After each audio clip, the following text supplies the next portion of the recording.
Your Humanities Half Hour is brought to you by the Northern Marianas Humanities Council, navigating the human experience together.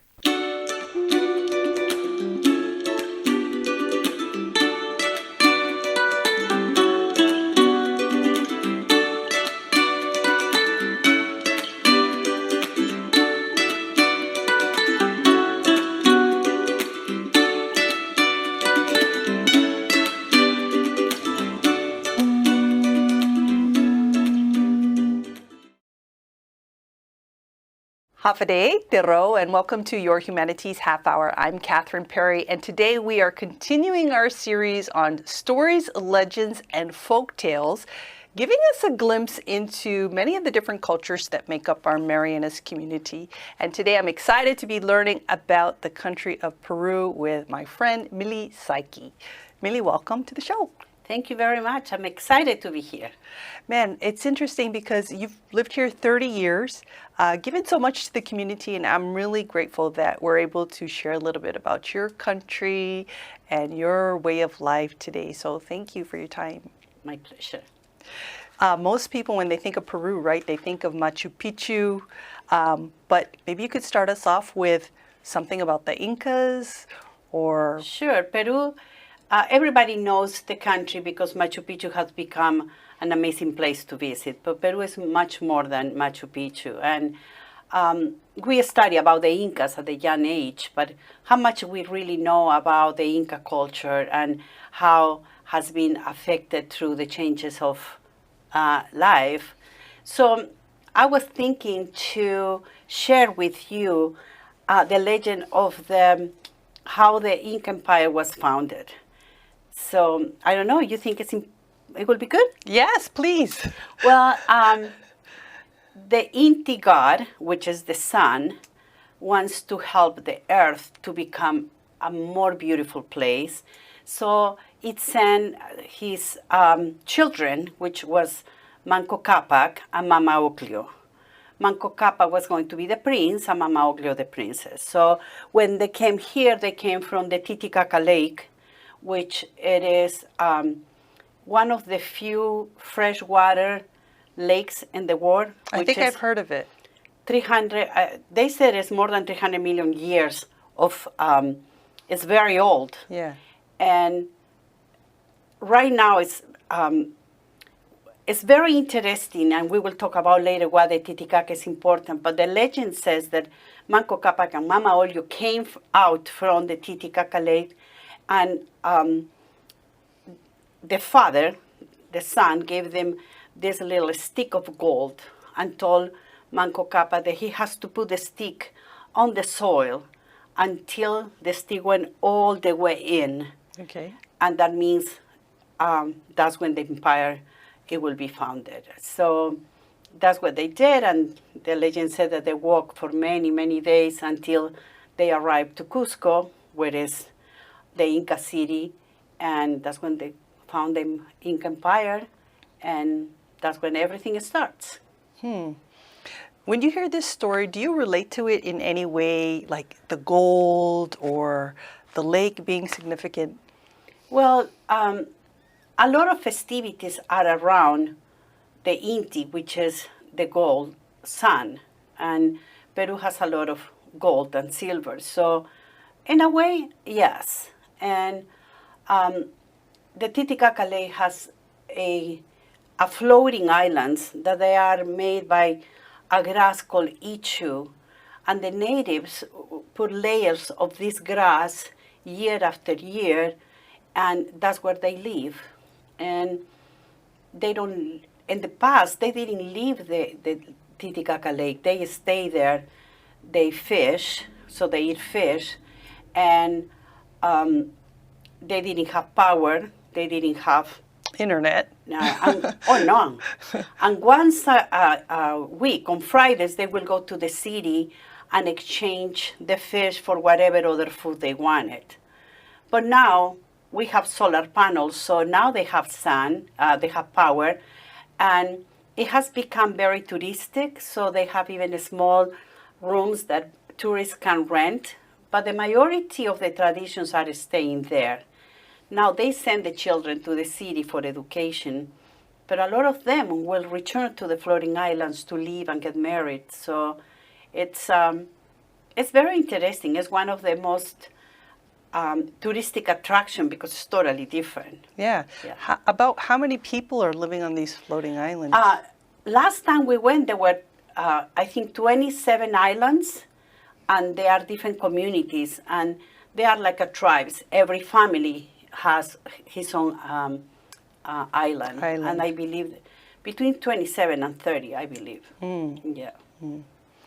Do you see, well, one of the things you do living here is you take a group of young people from the school where you work to Peru on a trip, which is great that they get to go with you being from there.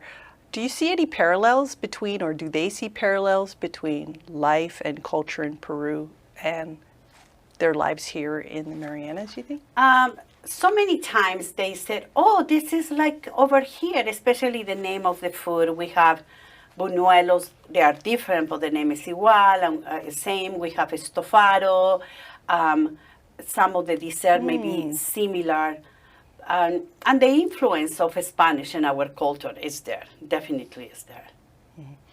To what extent is Spanish culture a part of Peruvian culture, and is there still a strong Native American presence? In the Peruvian Andes, the cultures are still very strong. And there is the Quechuas and the Aymaras, they even speak a different language. And they are very proud of being natives. And unfortunately, as in different cultures, they are discriminated because they don't speak Spanish properly. They don't look Spanish or mestizos. They are a little darker in the skin, and the factions are much more pronounced. And when I talk to my tourist guide, when I go and bring my students, most of the time they'll complain because sometimes they will bring employees from the capital, instead hire them because they don't look as white as other cultures. But they are very rich in cultures, and I really like when I talk to them because they are maintaining the traditions, and I'm very proud of those traditions. And I always tease my family, and I said, I think in my other life I might have been from here because I just smell the food that they cook with wood or stones, and I just want to dance. You know? Yeah. So looking back to when you were a little girl, is there a particular story that stands out to you, like this is a very popular children's story, or your favorite children's story, anything like that? You know, like we have the All Saints festivity here, that when we have similar, we don't go to the cemetery, but November 1st, it's holiday, it's a big celebration. So on October 31st, before Halloween becomes so important around the world too, families or companies will get together, and then we'll have a cake in the shape of a baby. Wow, okay. But not with legs and arms, more like this. Okay. And the company will name the godfather, the godmother, the parents, and the baby has a symbolic meaning. Like I used to do it with my students here, and we will choose that the symbolic meaning of the baby will be the future. So each one of them have to wish the baby something for the future. And then you have a glass of champagne, and the godfather has to throw money. And the money is for real money, coins. Who gets the money? The guest. Okay. Most of the time will be only the children. So children will wait for the godfather to finish the champagne, cut the baby, and then throw the money, which is called cebo. And the kids will start, cebo, padrino, and all the kids are running for the money. And you can go to the bakery, and they will have a small, it's called guagua, the baby. In Quechua word, it means baby. Okay. So they will have the guaguas, and it's like a sweet bread. like a sweet bread you can buy here, the chamorro bread.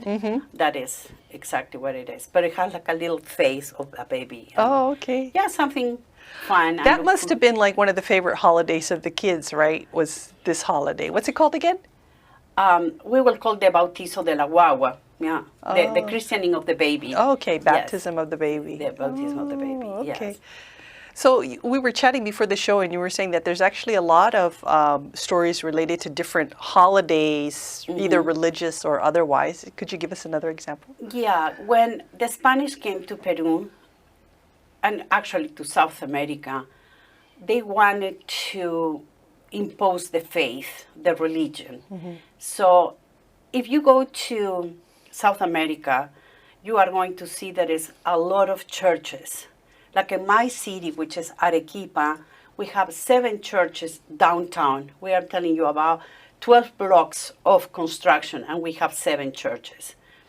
And usually these churches were built under, there was Inca Palace, they will destroy it, and they build the church on the top to impose the religion. And obviously when the Spanish people came, at the beginning, they didn't mix with the Peruvian natives. But little by little, it happens, you know. So there is a lot of mestizos, and they start converting into the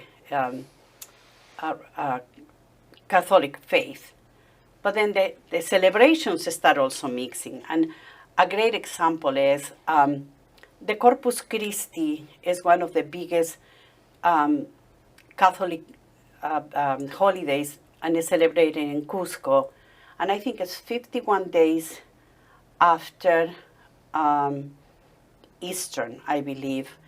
And so they have 4 virgins, Virgin Marys, that they have different names. Yes. Yeah, I think they you know, have the that here Catholic too. You have, yeah. The Merciful or something like that. Exactly. And you have I could be Santa wrong. Maria, Santa Ana. Yeah. And then you have also the saints, like a San Agustin, San Antonio. So they choose, I believe there are 7 saints and 4 virgins. And they get out from every church, because they have different churches, and they are going to walk from the church all the way to the cathedral. Okay. That takes 8 days. Every night is one procession. So the bishop will be there, some personalities will be there around the Virgin going into the cathedral. Or Question. So is this like a statue? The statue. Oh, okay. Yeah, it's the Okay. statue. But behind the statue, you will see a lot of people From that with church. music, Oh. dancing and drinking. So you see the faith in the front and the diversion and the fun in the back. So it's when I say the folklore mixed with the faith, and Okay. it's just fantastic. No? Okay. And it lasts for 8 days. And after that, the city is absolutely tired, because all these festivities and dancing, and it comes with a lot of food, a lot of drinks, but it's really amazing. When I go with my students, we are lucky enough to see the last day. Yeah. I don't bring them there because it's a little busy, and I always a little worried, safety. But last time we went in 2023, we saw the last part with a lot of dance. We even danced with them a little. Yeah. And then at the same time, there is celebrating the Inti Raymi, that is the beginning of the solstice of winter. And in Sacsayhuamán, which is the biggest ruin, one of the biggest ruins in Cusco from the Inca times, people come from all over the Andes to make the celebration, and is to pay tribute to the sun, the god sun. And they sacrifice a llama, and again, it's a lot of dancing and celebration. But you see, one is with the faith and the Catholicism, and the other one is just with the Inca traditions. But are in the same day. Is there conflict between people who are more into the Catholic/Spanish faith or more into the it all just kind of mixes together? It's just different ways to celebrate. Like Okay. Holy Week you have the very serious traditions with going to church, receive the communion, having a procession, but there's a lot of food also involved. And a couple days before or after, like now is Wednesday, Ash Wednesday, is the beginning of the carnival in South America, when you are going to hear the biggest Rio de Janeiro carnival. In my city is a huge celebration too. Okay. And one of the biggest celebrations comes in the highest part of the Andes, where more than, I don't know, maybe 5,000 people will come from all over the place to just dance for La Virgen de la Candelaria, another virgin that comes from the Spanish time, and is the day of the Candelaria Virgin, and people will just dance with these traditional dances and customs and different food and drinks, and it's really impressive. But even though it's maintaining the culture of being an Inca or Quechua, it is around the festivities that they were brought by the Spanish people. Yeah. Interesting. Well, it kind of sounds like Peru might be a good place to go and like celebrate anything. Yes, it doesn't matter when you go. Are there it's a going lot to of be these a lot. holidays? Oh yeah, Yes. absolutely. Okay, great. Yeah, if you go these months are the summer, and it's amazing, because we have more than 200 miles of beach. So Wow. you can choose wherever you go, and it's great. But if you go during the winter, there's always one celebration that you will be like, wow, this is great. And as was telling you before, the Peruvian food has become something very famous and popular, so it's worth it. We're chatting today with Mili Saiki of Peru, telling stories, and we'll be back with more after this break.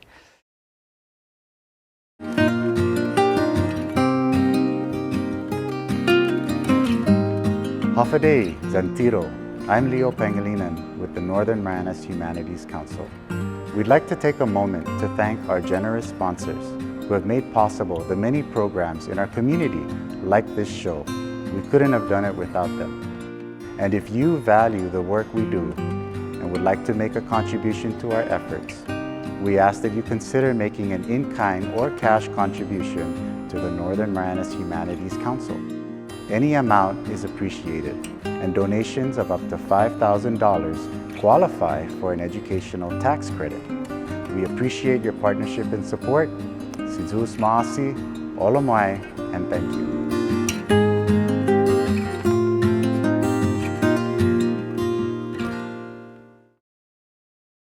Welcome back to Your Humanities Half Hour. We are continuing our series, Stories, Legends, and Folktales, talking with Mili Saiki from Peru. Mili, we were talking about one of my favorite subjects, food, right before we went to the break. You mentioned earlier the wawa, the cake shaped like a baby. Do you have any other stories related to food? Yes. Peru has a big influence from people from Macau. Macau? How is that? When the slaves got freedom, people in Peru who has these big farms lost the workers. And so Peru has a lot of sugar cane and cotton, and somebody has the great idea to go to Macau and bring workers. And they told them, Peru is very rich in gold. Peruvians don't know the value of gold. You will become very rich soon, which it wasn't actually. Peruvians knew the value of gold. Yes. But there were a lot of people from Macau got to Peru and stay on the coast. Okay. So they influenced the Peruvian food. And if you go to Peru, you are going to find a lot of restaurants which are called chifa. Chifa, which means just Chinese food. And that has fusion with the Peruvian food. And now we have a dish that is called lomo saltado, which is very, very popular. And it's just meat with onions and tomatoes. What kind of meat? They have to be a tender meat. Okay. And when I invite people to my house here for dinner, it's something that everybody loves it, asks me how I made it, and it's a very simple dish, but It's very popular and a good cook too. Oh, Yes. well, I don't know. I might have to test you on that. I think, I will write it down. So you can see a lot of dishes that are coming for the influence of the Chinese I see. community. But also Peru has the second largest Japanese community. That's right. There are a lot of people the first in one Peru is in with Brazil. Japanese The last second one names. came to Peru during and after the war too.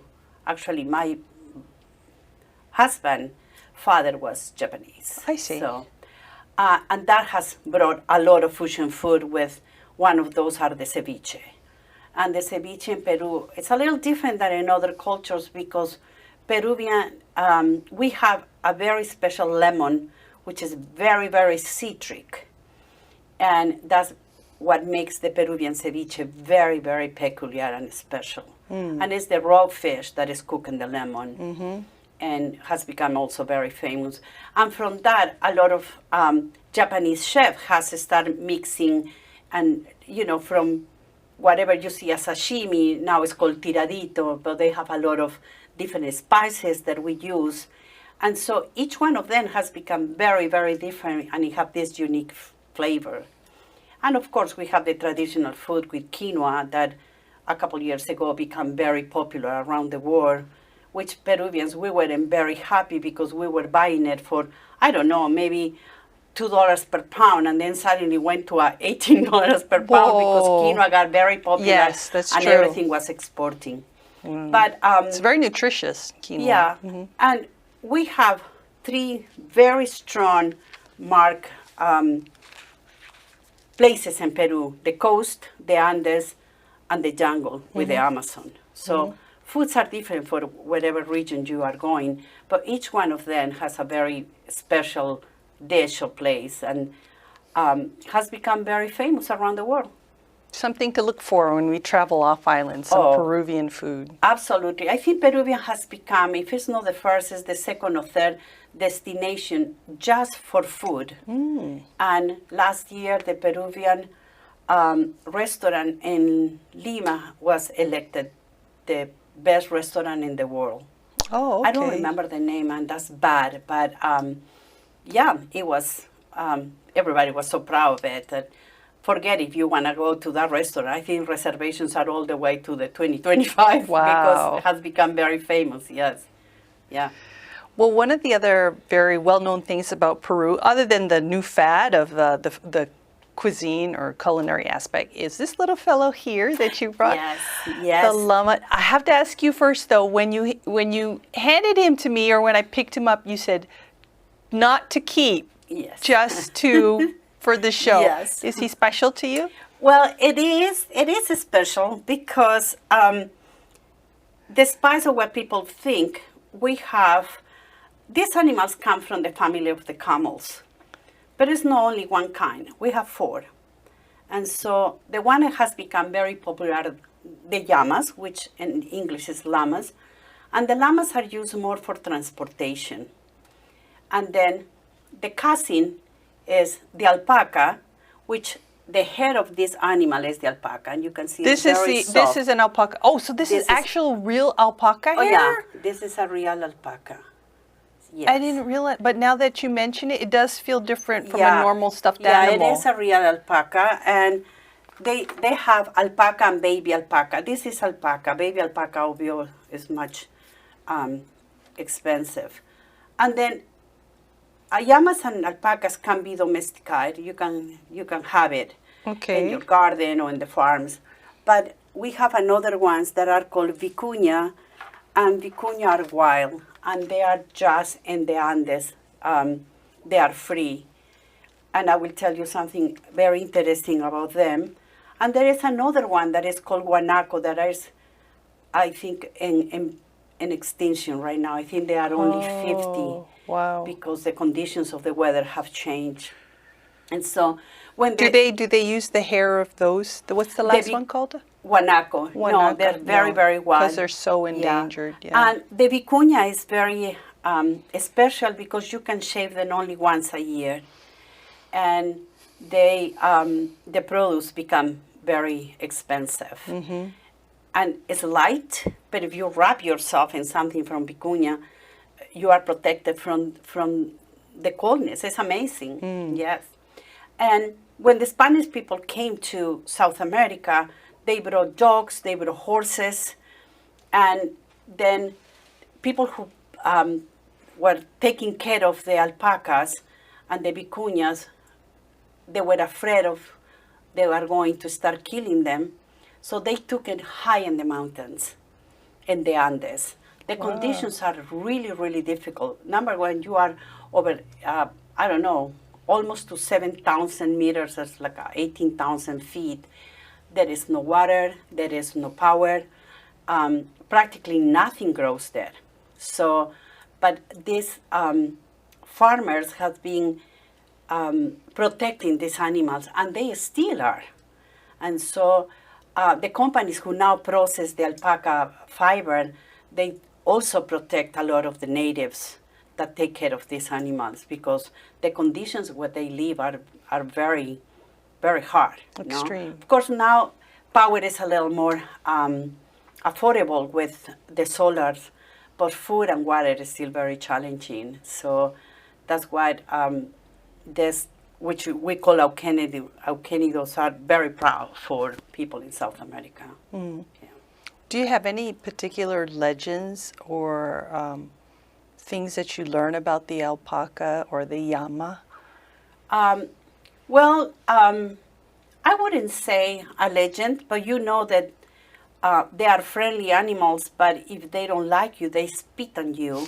I think I've heard that. Yeah, and they can also kick at you, and so people respect them. They are very cute, but they don't like to be bothered. No? Oh, yeah. This sounds like a camel, actually, also, right? Camels can get a little bit mean if they don't like you. And when I take my students to an alpaca farm where they can see there are like 6 different kinds of alpaca, ones with short hair, another one with long hair.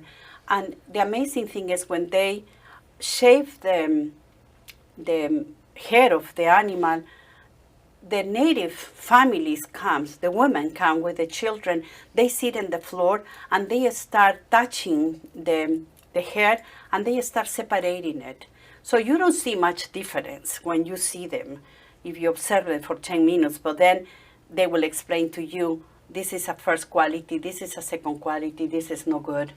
They're experts. Experts. From but the touch. Everything is by hand, and they pass this from mother to daughters for generation. So the companies really protect the families because they don't want this tradition to disappear, because the modern world, kids want to go to study, they don't want to live and up in the Andes anymore, they want to go to the cities, but somehow they still protecting this tradition, and they do everything by hand until it's washed, and then it goes to the machines to create the tops. Yeah. That's so touching, because it makes me think of the indigenous cultures here and how the knowledge is passed in a very similar way, generation to generation, working together. That's how it's passed on. Yes. So beautiful. Yes. Mili, thank you so much for sharing today. Is there anything else you'd like to add before we go? Well, if any family from Saipan is thinking to go to South America and visit Peru, please don't hesitate to call me. I will be more than happy to be your tour, or maybe give you some guidance and where to go, when to go, and yeah, very excited. It sounds like a lot of fun. It is. The best days to go to eat, do some of that religious partying. If you want to see the religion party, you go in June. If you want to dance a lot and drink a lot, you go now during the summer. Thank you, Mili. You're welcome. It has been a pleasure. All right. Our guest today has been Mili Saiki of our Marianas community, sharing about Peru in this series, Stories, Legends, and Folktales. This has been your Humanities Half Hour. I'm Catherine Perry.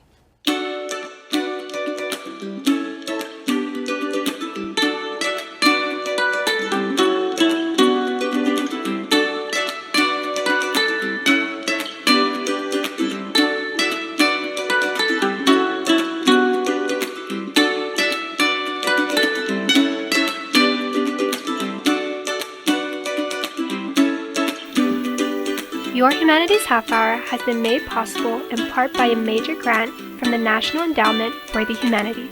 Democracy demands wisdom. Any views, findings, conclusions, or recommendations expressed in this program do not necessarily represent those of the National Endowment for the Humanities. For more information or to share your thoughts, contact the Northern Marianas Humanities Council at nmhcouncil.org or on social media at 670 Humanities. That's 670 Humanities.